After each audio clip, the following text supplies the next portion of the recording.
नमस्ते। आप सबको पृथ्वी दिवस की ढेर सारी शुभकामनाएं।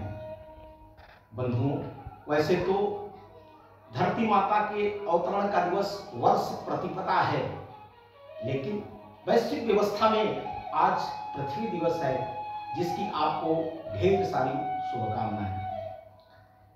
लोक सुमंगल संवाद में हम एकात्म मानववाद की चर्चा को निरंतर आगे बढ़ा रहे हैं। अनेक मित्रों के सुझाव प्रतिदिन आ रहे हैं। आज डॉक्टर संदीप बालियान जी ने प्रश्न खड़ा किया है कि जिस प्रकार से समाज जीवन में संस्कार की बात हो रही है, आप बड़े बड़े संस्कार की बातें कर रहे हैं, उसमें पहली पाठशाला परिवार होता है। और परिवार की जिस प्रकार की स्थिति है, कुटुंब की जिस प्रकार की स्थिति है, ऐसे में इन संस्कारों का कहां तक औचित्य है। इसी से लगा हुआ एक दूसरा प्रश्न शिव भगवान गोस्वामी जी कानपुर से उन्होंने कहा है कि कुटुंब व्यवस्था भारतीय चिंतन की रीढ़ है, और हम जो विश्व के कल्याण की बात करते हैं वो कुटुंब के आधार पर करते हैं। तो इस व्यवस्था को सुदृढ़ करने के लिए क्या चिंतन है एकात्म मानववाद में?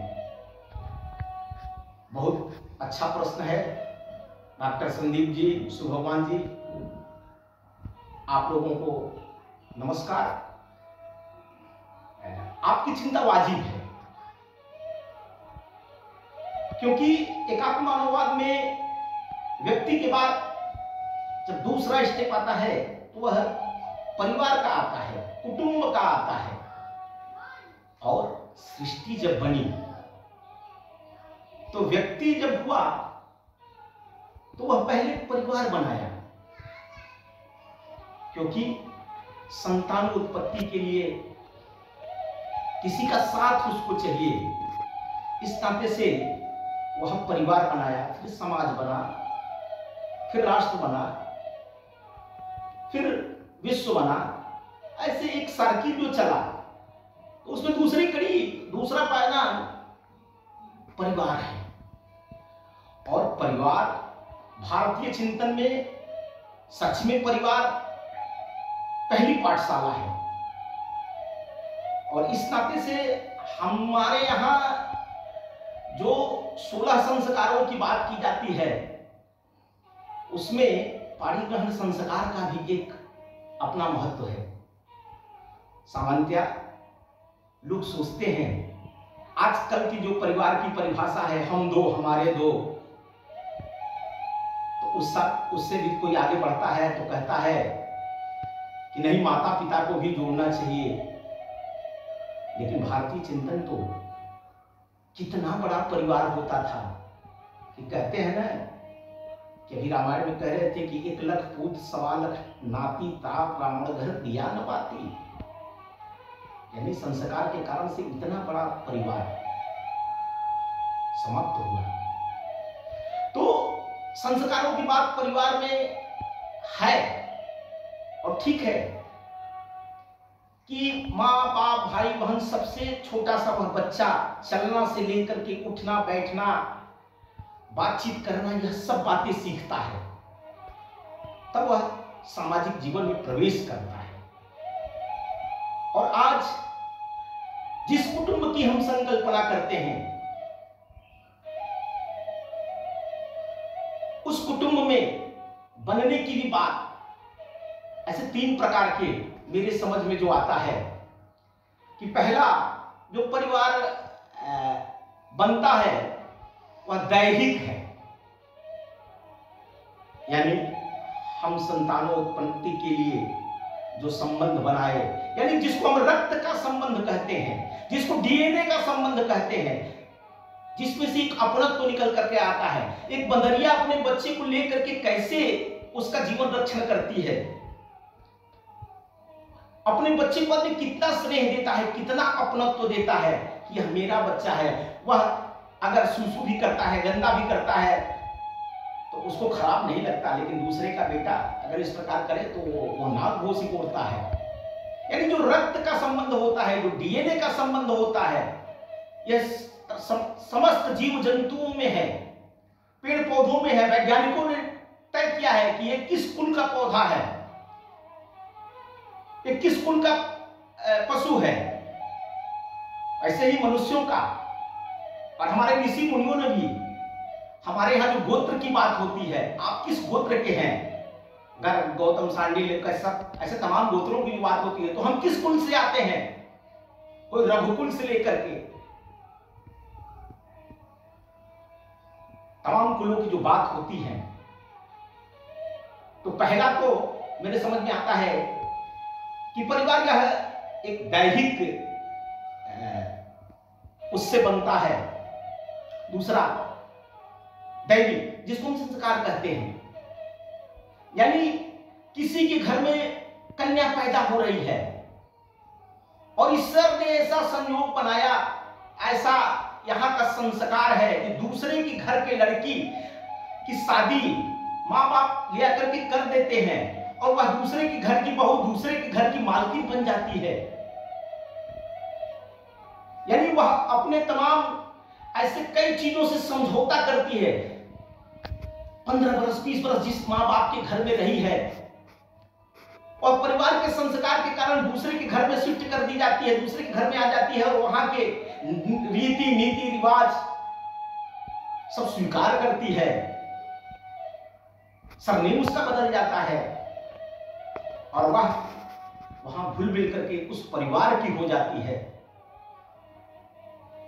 और तीसरा एक भौतिक परिवार, जो पश्चिम के लोग आजकल जिस प्रकार से कितने एक जन्म में ही कई परिवार बन जाते हैं, कई शादियां होती हैं, वहां कांटेक्ट है, रिश्ते का कांटेक्ट, भोग के लिए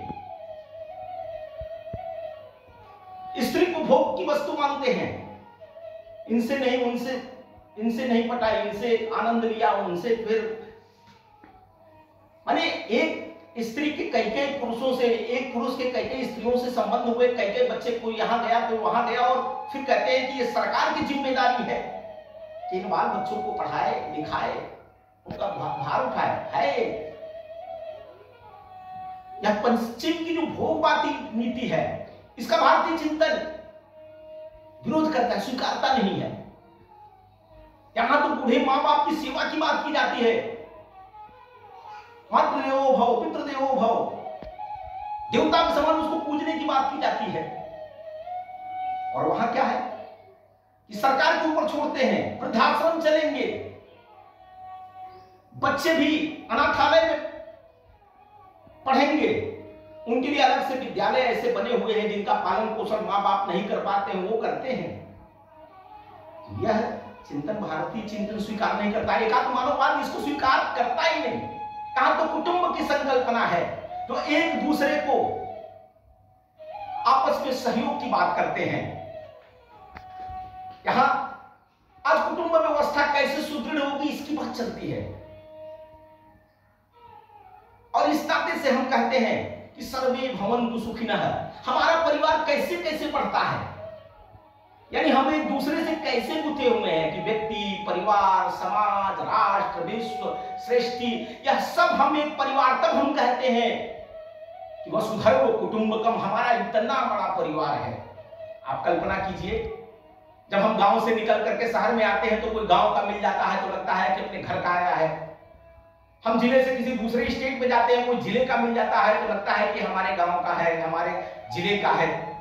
हम किसी दूसरे देश में चले जाते हैं और भारत का अगर कोई मिल जाता है तो लगता है कि हमारे देश का मिल गया। कितना अपना, तो वहां एक परिवार भाव अपने आप डेवलप हो जाता है। यानी ये है रक्त का संबंध। और हम जब वसुधैव कुटुंबकम की बात करते हैं तो पश्चिम के लोग हंसी उड़ाते हैं, लेकिन हम ऐसे नहीं कहते हैं, क्योंकि हमारा चिंतन कहते हैं ना कि माता भूमि पुत्रोहम पृथिव्या, हमने धरती मां को मां माना है। सभी पुत्र, हम सब एक हैं। इस नाते से सबके कल्याण की हम बात करते हैं, सर्वे भवन्तु सुखिनः की बात करते हैं। और वह संबंध, यानी जब हम वसुधैव कुटुंबकम की बात करते हैं तो हमारी मां एक है, यानी धरती मां। तो दूसरा अगर वैज्ञानिक दृष्टि से देखते हैं तो हम जिन पंच तत्वों की बात करते हैं कि क्षिति जल पावक गगन समीरा पंच तत्व या रचित शरीरा, तो वह पंच तत्व सब एक हैं और उसके कारण से हमारा यह देह मिला हुआ है, यह सृष्टि पूरी बनी हुई है। इस नाते से हम एक कुल के हैं, हमारा खानदान एक है। इस नाते से प्राणियों में, सब प्राणियों में सद्भावना होनी चाहिए, तब विश्व का कल्याण होगा, तब सुख शांति समृद्धि दुनिया में व्याप्त होगी। यह एकात्म मानववाद कहता है। हम कहते हैं ना, इस नाते से हम सवेरे सवेरे उठते ही कहते हैं कि समुद्रवस्ते देवी पर्वतस्तन मंडले विष्णुपत्नी नमस्तुभ्यं पादस्पर्शं क्षमस्वमेव। हम इस मां को प्रणाम करते हुए क्षमा मांगते हैं। इसके साथ दुर्व्यवहार करने से हम हिचकते हैं। आज जिस प्रकार की कोरोना महामारी आई हुई है, हमने अत्याचार किया है, पृथ्वी के साथ अन्याय किया है, पंचतत्वों के साथ अन्याय किया है। आज मैं दैनिक जागरण पढ़ रहा था, प्रकृति कितनी खुश है, प्रसन्न है। वायुमंडल में तमाम प्रकार के गैसें जो इधर उधर ऑक्सीजन की कमी हो गई थी, वह सब अपना संतुलन कर रहे हैं, यानी धरती मैया प्रसन्न है लॉकडाउन से। नदियां कलकल छलछल करके बह रही हैं, पवित्र हो रही हैं, वायु पवित्र हो रहा है, धरती की उर्वरा शक्ति बढ़ रही है। यानी हमने कुछ इस पृथ्वी के साथ, इस प्रकृति के साथ अनाचार अत्याचार जरूर किया था, क्योंकि हमारी गतिविधि बंद है तो यह सब प्रसन्न है। इस नाते से जब परिवार की हम संकल्पना करते हैं, परिवार हम इस नाते से बसाए कि हमारे ऊपर मातृ ऋण पितृ ऋण है, उससे ऋण होने के लिए हम संतानोत्पत्ति करते हैं अपने कुल को बढ़ाने के लिए, और उसका भी संस्कार से ताल्लुक है। हम चाहते हैं कि हमारा पुत्र जो हो, आगामी आने वाली पीढ़ी हो, वह संस्कारित हो। इस नाते से गर्भाधान संस्कार, कुसुम संस्कार, ये सब हमारे यहाँ संस्कार होते थे, और पवित्रता के भाव से हम संतानोत्पत्ति करते थे। हम भोग के लिए नहीं, संभोग करते थे, हम कुल चलाने के लिए। इस प्रकार के भारतीय चिंतन में भाव रहा है।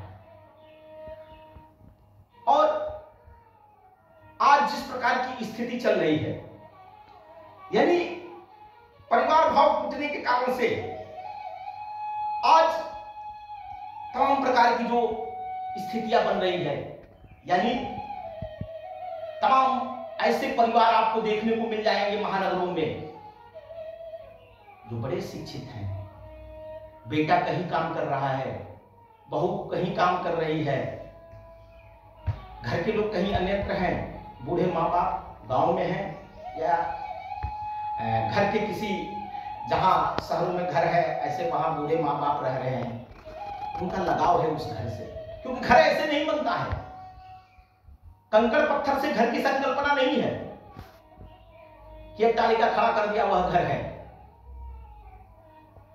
घर में जब तक आत्मीयता नहीं है, स्नेह नहीं है, प्रेम नहीं है, एक दूसरे के प्रति लगाव नहीं है, सहयोग की भावना नहीं है, आदर नहीं है, तो वह परिवार नहीं बनता है। इस नाते से आज जिस प्रकार से वृद्ध माता पिता की उपेक्षा हो रही है, हम परिवार को जिस प्रकार से तोड़ रहे हैं, हम वसुधैव कुटुंबकम से लेकर के एक छोटी इकाई घर के परिवार की करते हैं, वहां से प्रेम स्नेह करुणा यह सब जो समाप्त हो रही है, इसके लिए हमको निरंतर प्रयास करना चाहिए। तब हम जिस एकात्म मानववाद की संकल्पना कर रहे हैं, वह एकात्म मानववाद दुनिया में सुख शांति समृद्धि लाएगा। इस नाते से पंडित जी के एकात्म मानववाद की चर्चा करते हुए पृथ्वी जी ने परिवार की किस प्रकार की कुटुंब की व्याख्या किया, और आज कुटुंब प्रबोधन की किस प्रकार की जरूरत है कि परिवार संस्था कैसे बचे, नहीं तो कितने तालाब के मुद्दे पड़ रहे हैं। डिप्रेशन में लोग जा रहे हैं। कहते हैं एक नई परंपरा भी शुरू हो गई है, वो कहते हैं इसको परिवार, लिविंग रिलेशनशिप में हम रहते हैं। अरे एकल जीवन जिसकी कल्पना ही हम नहीं कर सकते हैं, उसका प्रचलन बढ़ रहा है। और वह कितने दिन चलता है? तो थोड़े दिन जब बाद मन भर गया, वो तो कांटेक्ट है, तो वो अलग। बाद में जब शरीर से यौवन समाप्त होता है, धीरे धीरे वह डिप्रेशन में जाने लगते हैं। अब कहां जाएं? तो वृद्धाश्रम दिखता है। इस नाते से भगवान की हम अनुपम कृति हैं, मनुष्य हैं, और हमारे अंदर नर से नारायण बनने की शक्ति है, तो हम उसका उपयोग करें। हम राक्षसी वृत्ति की ओर ना जाए। इस नाते अपने घर के अंदर हम संस्कार को लावें और परिवार संस्था को जिंदा करें। यही एकात्म मानववाद की असली देन है। और आज पृथ्वी दिवस पर हम घर में रहते हुए कोरोना को भगाएं और धरती माता की आराधना करते हुए सबके मंगलमय जीवन की संकल्पना करें। यही आप सबसे प्रार्थना है।